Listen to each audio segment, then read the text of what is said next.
अहिलेको यो world cup हामी सबैजनाले हेरिरहेछौँ होइन, ठिक छ होइन, तर घरमा सेटअप बक्सको पैसा तिरेछ होइन, घरमा फेरि ढाड भएको टिभी छ, यत्रो ढाड भएको टिभी छ, झ्यार आउँछ, मिरमिर गर्छ, एडहरू आउँछ, मेसीले चाँटो गोल हान्न लागेको बेला यस्तो एडहरू देखाउँछ, घरमा भएको टिभीमा हेर्दिनँ भन्दै जबरजस्ती त आफ्नो गर्लफ्रेन्डलाई कल गरेर राति घरबाट निकालेर साला म्याच पनि फेरि साला दिउँसो होइन बेलुका भइरहेछ अहिले। तर त्यो मनपर्ने प्लेयरले गोल हानेको त्यो घरमा भएको टिभीमा हेर्न नहुन् तलाई,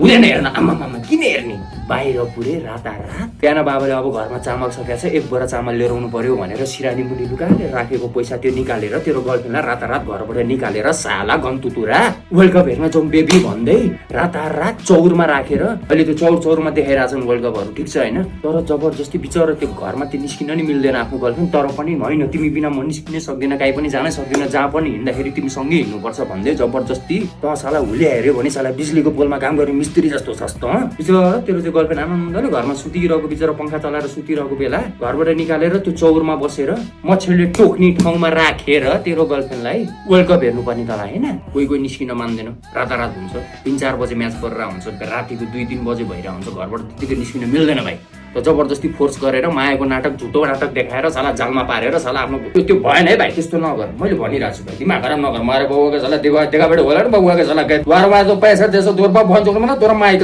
साला दिमाग खराब नगर भन्नु छु भाइ। यहाँ छु हारजित भन्ने हुन्छ, कुन कन्ट्रीले जित्छ त्यो हामीलाई थाहा छैन, प्रेडिक्सन आफूले गरेको होला, एउटा आफूलाई मनपर्ने प्लेयरहरूले खेलिरहेको छ, आफूलाई मनपर्ने कन्ट्रीले खेलिरहेको छ भने हामीलाई हेर्न मन लाग्छ, ठिक छ, तर हेर्ने भन्दैमा तैँले हेर्ने हो कि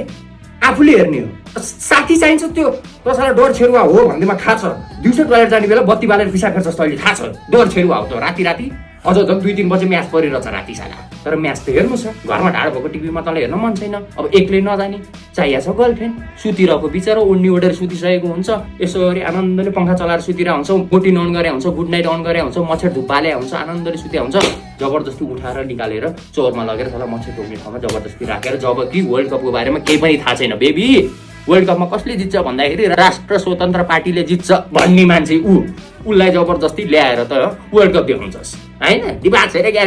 भन्नुहोस् होइन, दुवैजनालाई भन्दा छु, तँलाई मात्रै होइन गर्लफ्रेन्डलाई पनि भन्दा छु, गर्लफ्रेन्ड पनि तेरो फेरि राम्रो छैन त्यस्तो, मैले हेरेको छु, नरियलको बाहिरपट्टि जस्तो कपाल छ नि हो त्यस्तो रङ छ यहाँभरि, काट भन् गर्लफ्रेन्डलाई अस्तिदेखि भन्दा छु मैले, दुवैजनालाई भन्दा छु, सम्झाइरहेको छु भाइ, रातारात त्यो जबरजस्ती घरबाट निकाल्ने होइन, आमा बाउलाई टेन्सन हुँदैन फेरि तँ साला 1 नम्बरको मिस्त्री साला जडिया साला, त 1 नम्बरको साला वर्ल्ड कप हेर्ने बेला तँलाई चाहिएको छ ट्युबरको क्यान, आमामा खानुपर्ने तँलाई, अनि गर्लफ्रेन्ड जबरजस्ती खाउन केही खाउन अनि कहाँ जाने के त्यो सोध्छस्, त्यो भएर हेल्दी भएर हेर्ने हो, हेल्दी भएर ठिक छ, घरमा हेर्न नि मिल्छ, आफ्नो फ्रेन्ड्स सर्कलहरूसँग जाने हो कि के आफ्नो साथीभाइ केटाहरू गएको छ, एउटा कम्फोर्टेबल हुने ग्रुपसँग जाने बस्ने हेर्ने भन्न छु फेरि मैले, दिमाग खराब नगरे बाबु, दिमाग चाहिँ खराब नगर, मार बाबाकै सालातिर भन्नै नमिल्ने ठाउँमा छ नि थुक लाएर छ नि, साग कोदालो ल्याएर छ नि, मैले नापेर बरु गाडिदिन्छु भन्दा छु, मलाई